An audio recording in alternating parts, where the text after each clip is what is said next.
Hello students, in this video I'm going to discuss about angle sum segment theorem, which is going to form by a tangent. The angle which is going to form by a tangent in a segment used to be equal to the angle which is forming to the opposite segment. So what does this theorem actually means? So for any given circle, the angle formed between the tangent and the chord through the point of the contact of the tangent is equal to the angle formed by the chord in the alternate segment. So this theorem is also called to be as the tangent-chord theorem. In this particular theorem, we are going to discuss about the angle which is forming along with the tangent is equal to the angle which is forming to the opposite segment. Let's understand what does this actually mean. Here, in this particular figure, you can easily identify that this is a tangent. Tangent is a particular line which we use to draw outside of the circle. Just it touches the circle at a particular point. And there is a chord which used to divide the circle into two parts. It is not necessary that always in equal parts, but in two parts. So the parts are called to be the segments. So here, the angle which is going to form to this particular segment, we are taking this particular segment over here, and in this segment the angle which is going to form along with the tangent will be equal to the angle which is going to form to the opposite segment. So here the figure is not yet been completed, just to make you understand that what is the segment and how do we compare the opposite segment. So if I talk about this particular angle, and with for this one there are two lines which is going to form along with the circle, and it is going to create the angle over here. So this is the angle which is going to form to the opposite segment. So this theta will be equals to this. This is our theorem. Okay, how we can prove it out, how we can get it for. So here I'm taking one figure in which I had given two values. Over here it is 48 degree and here it is 60 degree, and along with there are two other angles which is going to be present to the circle. Here it is x and here it is y. So according to this theorem, this y would be equals to 48 and this x is going to be equals to 60. Now, how this is possible? How we can say that these two angles are equal? Let's understand this theorem. For this one, I have taken the same figure over here, and to make you understand, we will go for some construction over here. Now, if I will join the center of the circle with these two ends, so that would be the radius, and the radius used to be equal to all the parts in the circle. So if I name this center as O, and the angle which is going to form along with this chord, say as it is theta. Now you all know that the angle which is going to form along with the radius to the tangent used to be 90 degree. So could I say this thing that this theta plus 48 degree is equals to 90 degree? So therefore, what is the value of theta? So that theta is going to be 90 minus 48. So it is going to be 42 degree. So if I do have this theta as 42 degree, then over here, this side is also going to be 42 degree, because this triangle is going to be an isosceles triangle, because these two sides are the radius and radius will be equal. So this is an isosceles triangle.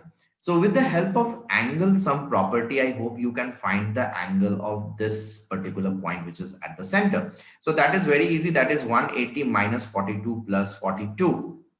So when you go for simplification, so that is 180 minus 84. So it is going to be 96. So this angle which is going to form at the center, it is going to be 96 degree.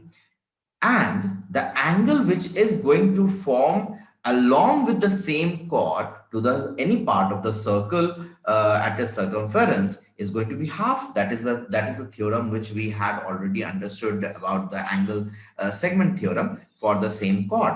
So over here, this is going to be half of this 96. So half of 96 means what? That is going to be 48 degree. So with this one, we can easily say that if this is 48, then here it is also 48.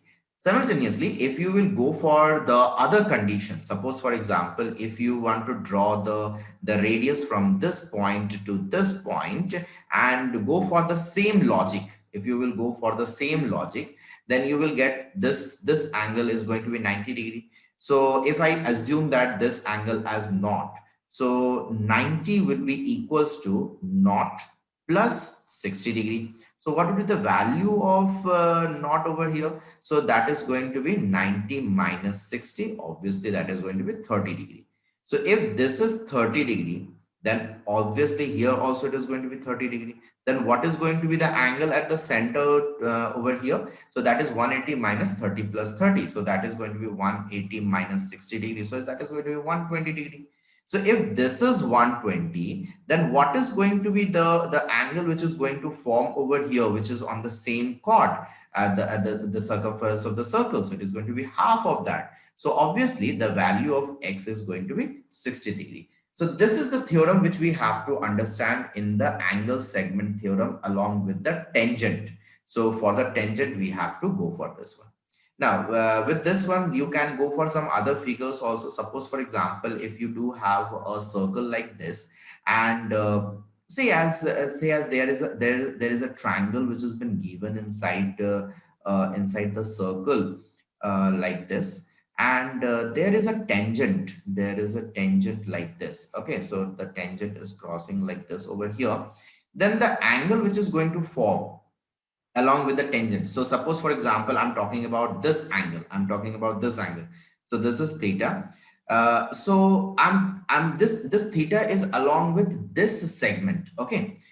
So which angle I'm talking about? So obviously the opposite angle to the opposite segment. So this is the another segment, and the angle which is forming with that tangent, that is this one. So this will be theta. In the same way, if I do have an angle over here as say as naught, then this will be the angle for which we are going to talk about. In the same way, suppose for example, some of the questions used to be like this, you will get a circle, and in that one you will have a cyclic quadrilateral. Okay. So suppose for example, you do have a cyclic quadrilateral like this, just a minute. And to any of the point over there, there is a tangent. Okay, say as this is the cyclic quadrilateral, and in this one you do have a tangent from this which is crossing over here. Then the angle which is going to form with the tangent, it would be either this one or it will be this one. So for which angle I will talk about, this is my segment for this particular angle, and this is my segment for this particular angle. Okay, now for this one, if suppose for example you have been provided with a line like this, then you can easily recognize that for which angle you have to go for. So if you have to go for this particular segment, then the angle which we are talking about for this particular one, so yes, this is x, then that would be equals to this one. So it is going to be x. And suppose if I'm talking about this one as y, then which angle I'm talking about? Then I'm talking about this angle. So this is going to be y. So like this, you can be able to easily solve out the relative questions. So thank you for now.